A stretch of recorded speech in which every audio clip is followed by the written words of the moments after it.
देखिए, ये दिल्ली वाले जानते हैं कि ये दिल्ली का सुप्रसिद्ध रामलीला मैदान है। यहाँ बचपन से मैं आ रही हूँ। हर साल दशहरे के दिन यहाँ इसी मैदान में रावण के पुतले का दहन होता है। मैं छोटी थी तो अपनी दादी जी इंदिरा जी के साथ आती थी, उनके पैरों के पास ज़मीन पर बैठ के देखती थी। उन्होंने हमारे देश की ये प्राचीन, हजारों वर्ष प्राचीन गाथा जो रामायण है, भगवान राम जी की जीवन गाथा मुझे सुनाई। आज जो सत्ता में है वे अपने आप को राम भक्त कहलाते हैं। इसीलिए यहाँ बैठे हुए मेरे मन में ये बात आई कि उनको इस संदर्भ में कुछ कहना चाहिए। मुझे लगता है कि वे कर्मकांड में उलझ गए हैं। मुझे लगता है कि वे दिखावे में लिप्त हो चुके हैं। इसीलिए मैं आज यहाँ खड़े होकर उन्हें याद दिलाना चाहती हूँ कि वो हजारों वर्ष पुरानी गाथा क्या थी और उसका संदेश क्या था। भगवान राम जब सत्य के लिए लड़े, उनके पास सत्ता नहीं थी।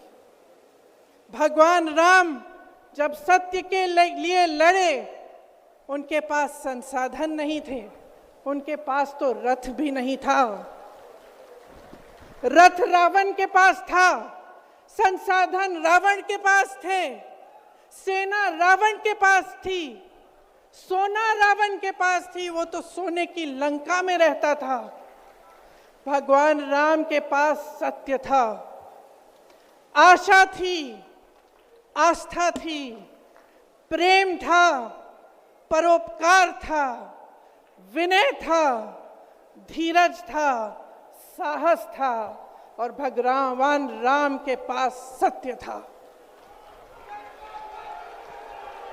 मैं सत्ता में बैठे हुए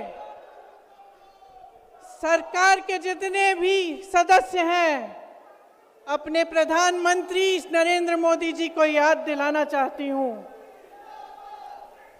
कि इस जीवन राम भगवान के जीवन गाथा का क्या संदेश था। सत्ता सदैव नहीं रहती, सदैव नहीं रहती सत्ता। सत्ता आती है, जाती है, अहंकार चूर चूर होता है एक दिन। यही संदेश था भगवान राम का, उनके जीवन का। और आज यहाँ रामलीला मैदान पर खड़े हुए इंडिया गठबंधन की 5 मांगों को पढ़ने से पहले मुझे ये उचित लगा कि मैं ये संदेश एक बार फिर दोहराऊं।